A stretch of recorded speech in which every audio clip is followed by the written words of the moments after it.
anak tidak bisa diabaikan. Anak itu usianya atau tubuhnya memang kecil, tapi secara psikologis dia bisa menangkap apa yang sedang terjadi pada orang tuanya, sehingga tidak bisa diabaikan. Harus diberikan pemahaman, pemahaman mengenai situasinya, tapi tetap versi anak ya, dengan bahasa anak, dengan tingkat pemahaman anak. Tetap bisalah mereka kita dorong untuk berprestasi dan yang lainnya, karena tidak semua anak-anak yang akibat dari kasus perceraian kemudian dia menjadi anak yang bermasalah, tidak selalu gitu. Kadang orang tua itu dengan masalahnya diem aja, anak tidak pernah dilibatkan, tidak pernah diajak ngobrol. Misalnya yang penting anak baik-baik aja, kebutuhannya dipenuhi. Nah akhirnya kan dia hanya dengan persepsinya sendiri. Tapi kalau kemudian peristiwa ini didiskusikan dengan anak, terus kemudian bagaimana mengambil hikmah dari perjalanan ini, anak dapat lesson learning di situ, dapat pembelajaran gitu loh.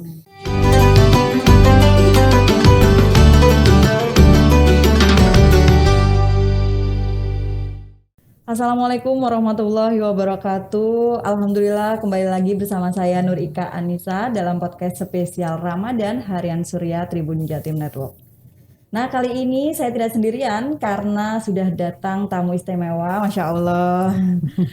Beliau merupakan dosen dari Universitas Islam Negeri Sunan Ampel, yaitu Bu Nailatin Fauzia. Assalamualaikum Bu. Waalaikumsalam.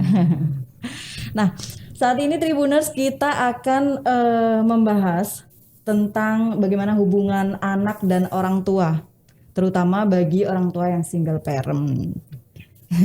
Bu, ini kan saya mau ngomongin soal single parent nih. Jadi orang tua, entah itu dari ayah atau ibu, pasti kan punya tanggung jawab dan banyak hal yang dilakukan gitu, tidak mudah gitu kan Bu. Iya. Nah, terutama bagi yang single parent nih Bu. Kira-kira pertama-tama ini dalam pandangan Islam sendiri bagaimana sih Bu untuk single parent ini? Single parent itu kan memilih sendiri, itu pilihan ya. Kalau dalam Islam biasanya single parent itu kan disebabkan beberapa hal, misalnya karena meninggal, salah satu dari pasangan meninggal punya anak kan, terus kemudian atau karena perceraian. Nah, apakah akan memilih untuk mencari pasangan kembali ataukah tidak, itu soal pilihan. Nah, salah satunya kan orang memilih untuk tidak tidak mencari pasangan lagi, tapi membesarkan anak-anak sendirian. Dibolehkan, tidak apa-apa. Tapi yang penting di dalam Islam itu adalah pendidikan anak.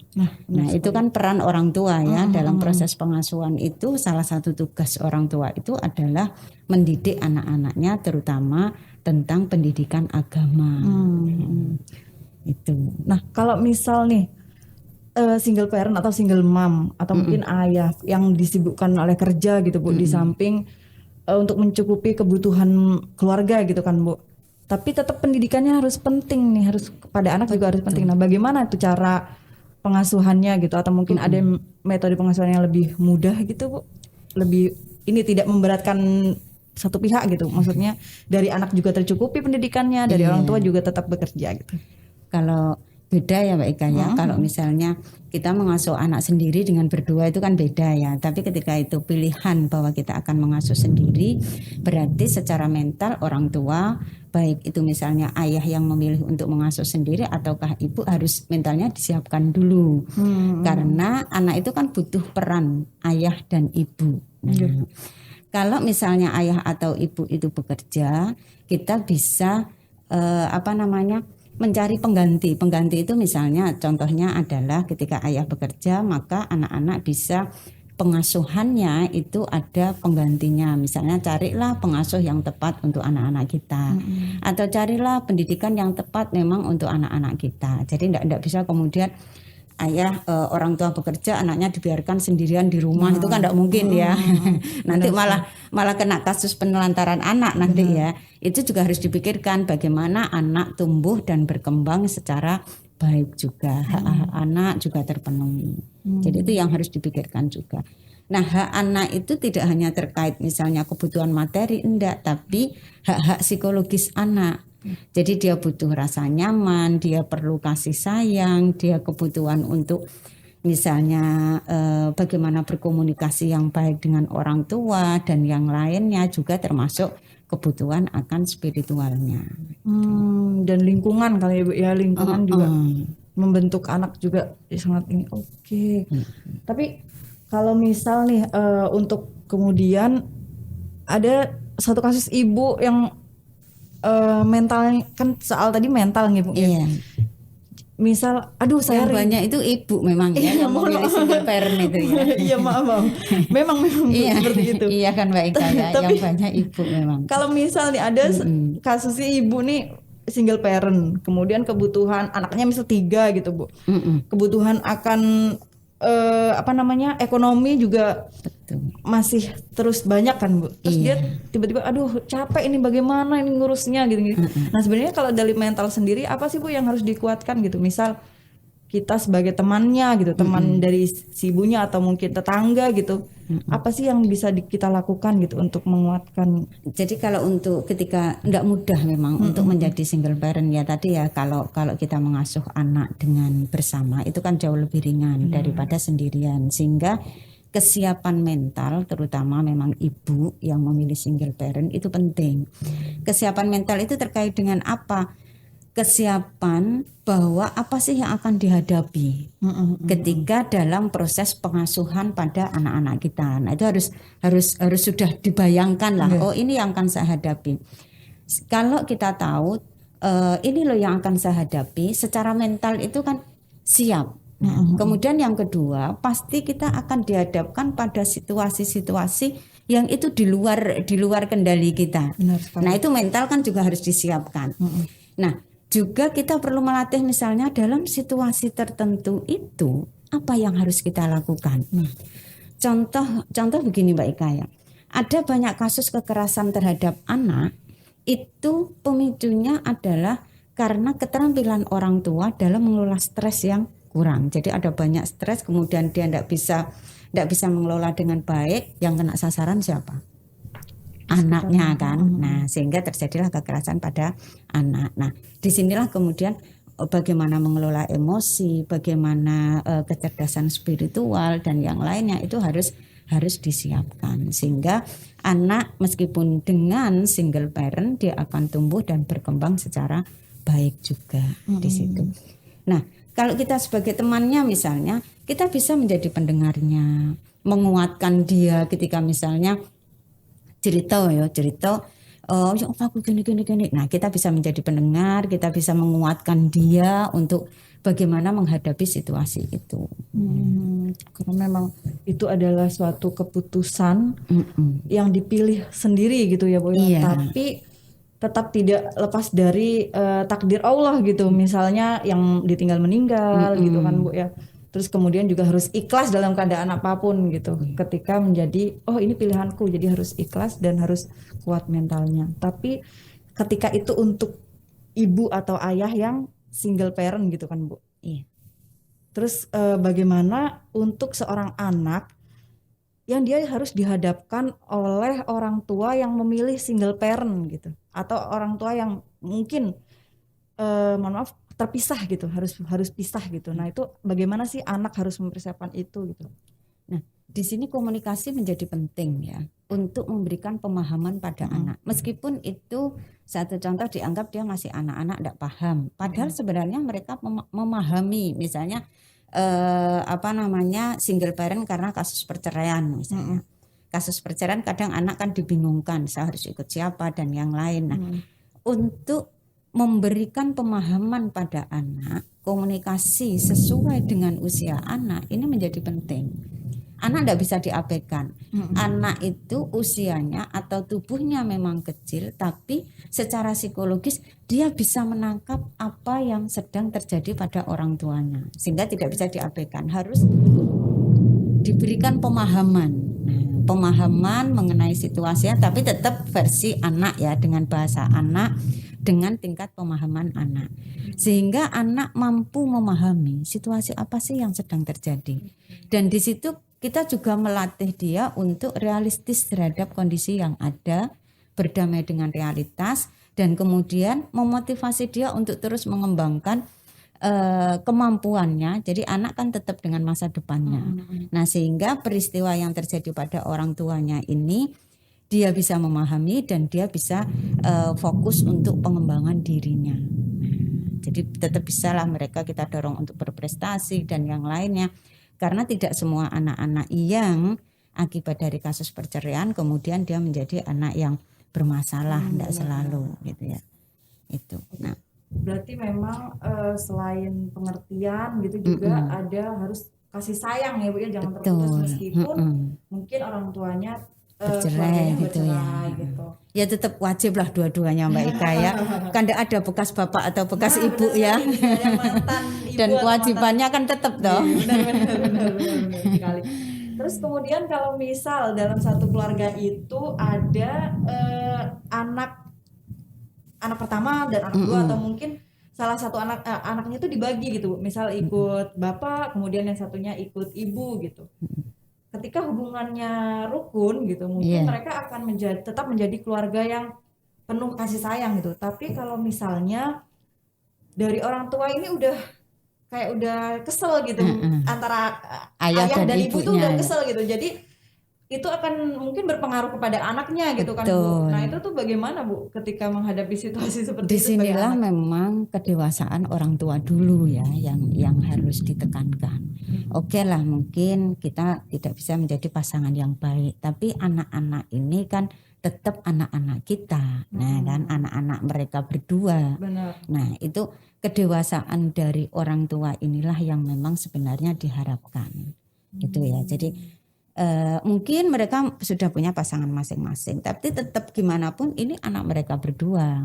Mereka punya kewajiban untuk pengasuhan, pendidikan. Nah, itu kan tetap ya kasih sayang. Itu yang wajib diberikan.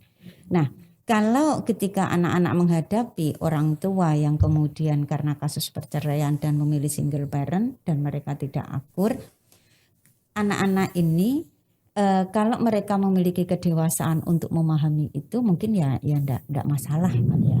Tapi kalau kemudian dia juga terlibat dalam konflik itu efek buruk ke anak. Contoh terlibat dalam konflik itu gini.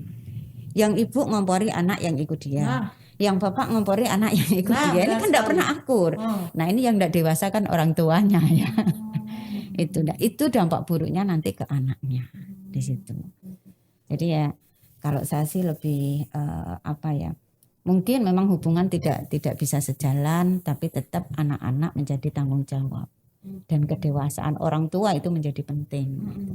Nah untuk bakti anak sendiri kepada ayah atau ibu bagaimana Bu? Kayak misal saya ikut ibu nih, terus saya harus tetap berbakti kepada ayah gitu. Nah itu untuk tetap menjalin hubungan seperti itu sebagai anak nih. Sebagai anak ya tetap, karena orang tua tetap orang tua dan agama mengajarkan bahwa kita harus berbakti apapun itu orang tua kita ya.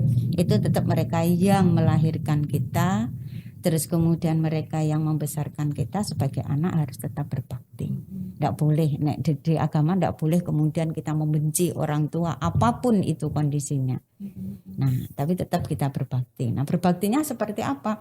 Ya kita sesuaikan yang tidak melanggar aturan agama. Kalau ternyata orang tua mengajarkan misalnya sebagai bentuk bakti itu melanggar ajaran agama, tidak boleh. Berbakti tidak seperti itu ya.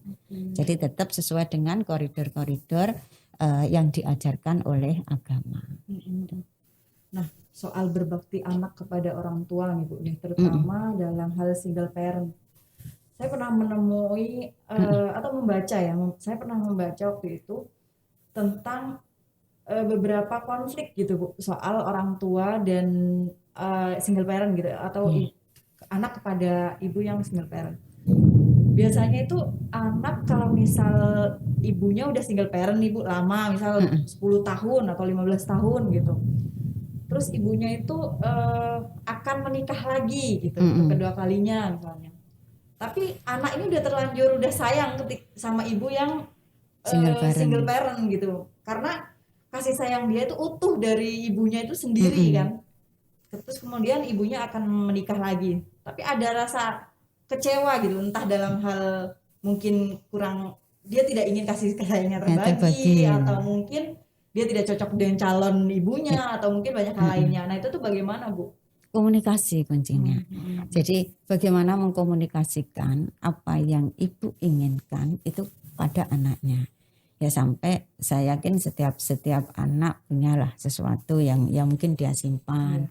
Terus harapan-harapannya. Nah, saya yakin kalau ada komunikasi di situ, insya Allah bisa lah. Orang tua akan mengerti anaknya, anak juga akan bisa memahami orang tuanya. Jadi pola-pola komunikasi. Apalagi kalau anaknya sudah besar kan kita harus tetap melibatkan anak kan untuk misalnya mau menikah lagi. Itu kan harus berkomunikasi. Tidak tiba-tiba kemudian kita hadirkan orang baru gitu kan, enggak. Nah, komunikasi yang jadi titik-titik tekannya, Mbak. Mbak Ika. Selain komunikasi mungkin ada apa ya, kayak misal pengertian yang lewat komunikasi itu gitu loh, Bu. Iya, lah ya kan pengertian itu kan dibangun dari komunikasi. Komunikasi, Ketika kita mengkomunikasikan, contoh misalnya ibu mengkomunikasikan apa sih yang dirasakan dan dipikirkan ibu selama ini, sehingga kemudian muncullah kebutuhan bahwa dia perlu pasangan. Nah, kalau anak memahami situasi itu atau anak juga akan mengungkapkan selama ini ketika sama ibu apa sih yang dirasakan. Nah, terus akhirnya terjadilah pemahaman yang sama kan di situ. Bonding lagi ya, Bu, ya. Bondingnya tidak hanya ketika waktu kecil, tapi sampai dewasa pun antara orang tua dan anak tetap harus bonding gitu. Tapi kalau misal sebaliknya nih, Bu, misal anak yang ingin orang tuanya ya, iya punya figur ayah atau punya figur ibu gitu, yang kedua gitu, atau mungkin ketiga dan seterusnya gitu.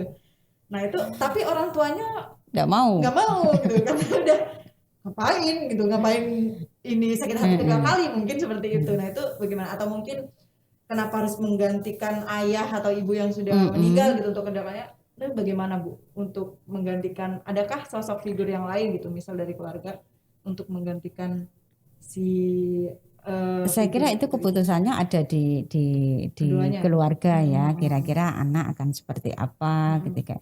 Saya ada juga contoh kasus itu gini, jadi anak-anaknya pengen karena ibunya ketika ayahnya meninggal, ibunya masih sangat muda sekali. Terus kemudian anak-anaknya menyampaikan tidak apa-apa kalau mama mau menikah lagi, tapi mamanya bilang enggak, saya sudah nyaman membesarkan kalian. Nah, ya dikomunikasikan itu akhirnya ya karena anaknya melihat kan mungkin mama kok sendirian ya, enggak ada temennya, kalau ada temennya kan enak misalnya gitu. Tapi dalam perspektif mamanya ketika dikomunikasikan dia enggak begitu, saya sudah nyaman dengan kalian, membesarkan kalian sampai sejauh ini, saya sudah merasa nyaman katanya begitu. Ya sudah, akhirnya ya karena sudah disepakati mamanya tetap sendirian, ya kemudian enggak masalah juga buat anak-anaknya gitu. Tapi figur pemimpin keluarga bisa digantikan kepada paman gitu, atau mungkin kalau pemimpin keluarga ketika single parent tetap mungkin figur ayah ya, kalau yang single parent itu ibu ya, mungkin figur ayah. Nah memang figur ayah ya tidak bisa kemudian digantikan secara total oleh ibu, enggak ada, dan anak-anak memang butuh itu. Nah biasanya anak-anak akan mengembangkan figur yang lain, mungkin ada sosok-sosok lain yang itu bisa representasi sebagai ayahnya gitu. Ya bisa jadi dari keluarga, bisa jadi atau dari yang lain. Nah kita enggak tahu. Biasanya akan menemukan itu mereka. Atau mungkin dari ibunya sendiri yang bisa jadi ayah dan ibu. Nah, tapi enggak secara sempurna gitu enggak ya, Bu, ya. Nah, dalam masyarakat ini kan pandangan terhadap single parent kan beda-beda nih, Bu. Maaf, mungkin tidak semua anak dari keluarga utuh itu akan sukses gitu kan, Bu. Tapi tidak sedikit juga anak dari keluarga yang mohon maaf tidak utuh atau broken home juga nakal misal gitu, atau mungkin kurang bagaimana gitu kan, Bu. Nah itu bagaimana sih, Bu, terhadap pandangan masyarakat ini yang masih sering menganggap mungkin anak bermasalah gitu. Nah itu bagaimana? Itu memang stigma dari masyarakat ya. Tapi sebenarnya enggak kok. Ada banyak kasus juga yang anak-anak dari broken home biasanya kan sering diidentikan dengan perceraian ya, perceraian dari pasangan di keluarga itu. Nah, enggak semuanya. Ketika mereka kemudian tidak seringkali yang menjadi anak bermasalah itu kan kemudian mereka dilibatkan dalam konflik itu. Nah, konflik antar pasangan. Tidak diarahkan bagaimana mencoba memahami. Nah, memahami itu dalam arti oh iya ini ayah dan ibu tidak sejalan, tapi tetap ayah dan ibu punya kewajiban membesarkan kalian, mengasuh kalian, dan kalian punya hak atas ayah dan ibu juga. Nah, sehingga anak ini meskipun mereka ya tetap sih rasa tetap ada ya, tapi untuk meminimalkan itu pengertian dari orang tua ini bahwa anak jangan dilibatkan dalam konflik ini. Dilibatkan itu ya kayak tadi misalnya mamanya marah, anaknya dikompori tentang jelek-jeleknya ayahnya. Ayahnya juga begitu, anak kan akhirnya bingung. Ini gimana toh? Nah, itu. Sebaiknya ya memang diajak memahami bahwa mereka tidak sejalan, tapi mereka tetap berkewajiban untuk memberikan kasih sayang dan mengasuhnya. Dan itu kalau sekarang sudah banyak ya yang kalau kita lihatlah dari mungkin contohnya adalah di selebritis mungkin ya yang kita bisa lihat itu. Mereka akur, mereka saling support. Nah, kalau Mbak Ika lihat misalnya kalau mereka berkonflik itu kan ikut marah juga gitu ya. Ngapain anak dilibatkan kan gitu. Anak akhirnya kan jadi bingung juga. Terus kita juga lihat testimoni anak-anak yang orang tuanya berkonflik, bercerai kemudian berkonflik itu kan mereka juga menyampaikan betapa mereka tidak nyaman kan gitu. Nah, tapi kalau yang orang tuanya tetap akur itu dalam arti pola-pola pengasuhannya tetap jalan, itu juga anak-anaknya tumbuh dengan baik. Gitu. Ya kedewasaan orang dewasa itulah yang dibutuhkan ya Mbak Ika ya. Benar-benar. Karena bagaimanapun mungkin orang tua adalah ini ya Bu ya cermin untuk anaknya gitu. Betul. Panutan untuk anaknya gitu ya. Dan ada nggak sih Bu misal cara untuk mengarahkan anak-anak tadi kayak misal tidak semua misal nih saya akan menjadi anak dari nauzubillah orang yang single parent gitu maksudnya. Nah, saya takut sendiri Bu. Aduh nanti pandangan tetangga, pandangan masyarakat sosial gitu bagaimana terhadap saya. Nah, untuk pengertian kepada anak itu bagaimana Bu? Maksudnya ya misal nih jangan seperti mama atau mungkin mama sudah seperti ini, nanti kamu ketika kamu udah punya keluarga jadilah keluarga yang rukun dan lain-lain. Itu ada nggak untuk nasihat atau mungkin afirmasi yang diberikan kepada anak? Orang tua kepada anak pasti orang tua akan memberikan nasihat pada anaknya ya, karena setiap orang tua itu kan pengennya anak lebih baik lah dari orang tuanya. Nah basisnya adalah bisa dilakukan refleksi apa yang dilakukan orang tua ini nah ke depannya kemudian membekali dia seperti apa. Nah itu kan bisa ditanamkan ya. Proses kehidupan yang sedang dijalani orang tua ini bisa menjadi referensi nilai untuk anak-anak ke depan. Tapi kalau dikomunikasikan, kalau orang tua tidak mengkomunikasikan itu kan ada ya Mbak Ika ya. Kadang orang tua itu dengan masalahnya diem aja, anak tidak pernah dilibatkan, tidak pernah diajak ngobrol.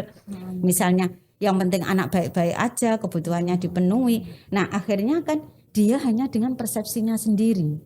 Tapi kalau kemudian peristiwa ini didiskusikan dengan anak, terus kemudian bagaimana mengambil hikmah dari perjalanan ini, anak dapat lesson learning di situ, dapat pembelajaran gitu loh. Nah, seringkali kan dianggap anak tidak tahu apa-apalah tentang ini dan yang lainnya. Nah, sebenarnya ini bisa dijadikan untuk menanamkan nilai ke anak. Mungkin orang tua melakukan kesalahan, agar kesalahan ini tidak diulangi oleh anak, kita bisa diskusikan itu sehingga dia belajar gitu. Nah, tapi kalau didiamkan aja anak kan juga tidak tahu apa yang dipikirkan orang tua.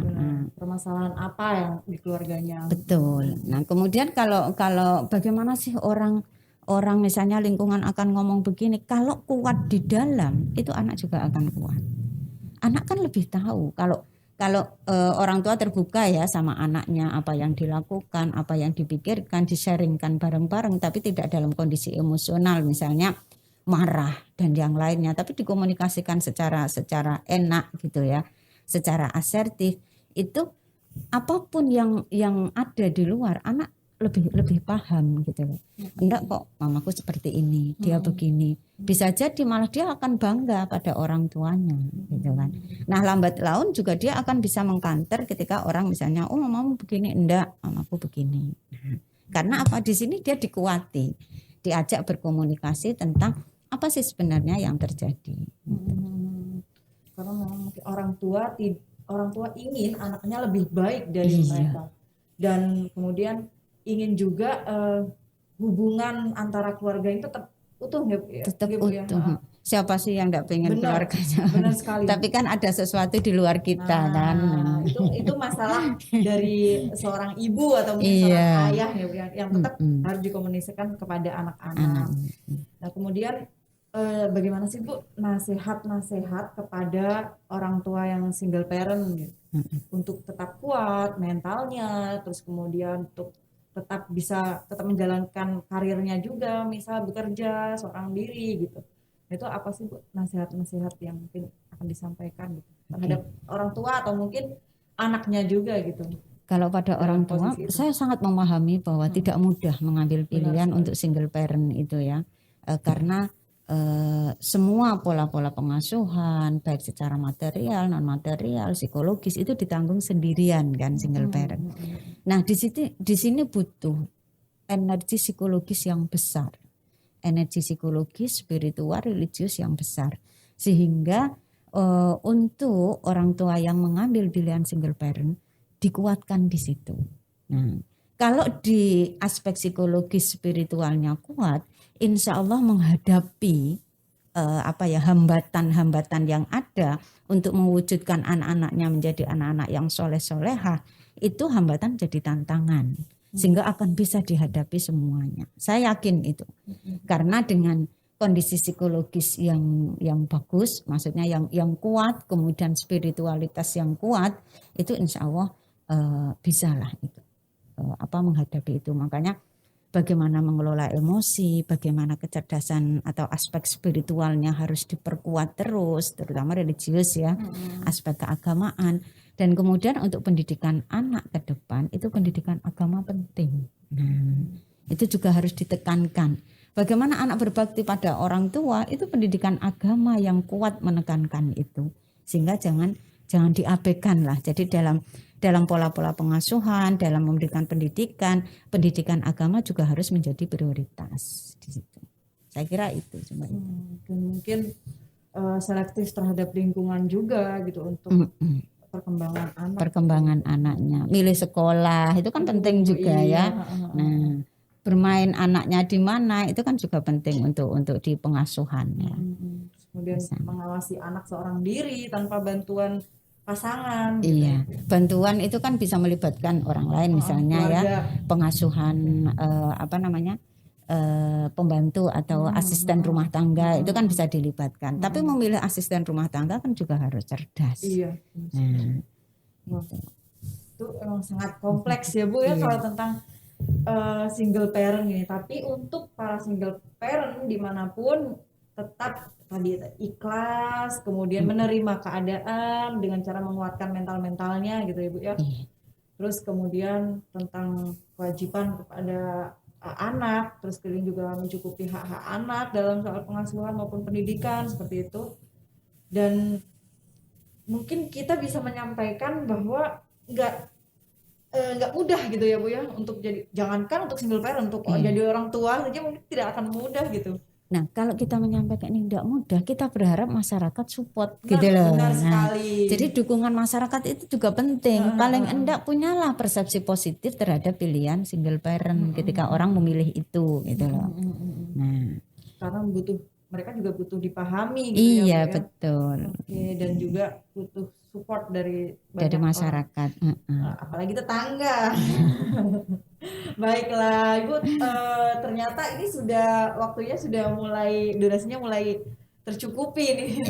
Karena mungkin kita akan berbincang lagi tentang beberapa tema masuk dalam Ramadan juga ya Bu ya, karena lagi bulan-bulan Ramadan. Semoga semua yang di sana semangat juga, baik untuk para single parent dimanapun tetap semangat gitu untuk menjalankan puasanya juga, dan buat masyarakat Jawa Timur khususnya. Terima kasih Ibu. Sama-sama Mbak Ika. Karena sudah menyempatkan waktunya, senang berbagi pengalaman dan juga pelajaran ini. Semoga bermanfaat untuk para Tribuners. Oke, terima kasih. Assalamualaikum warahmatullahi wabarakatuh. Waalaikumsalam warahmatullahi wabarakatuh. Sampai jumpa di podcast yang lain. Bye.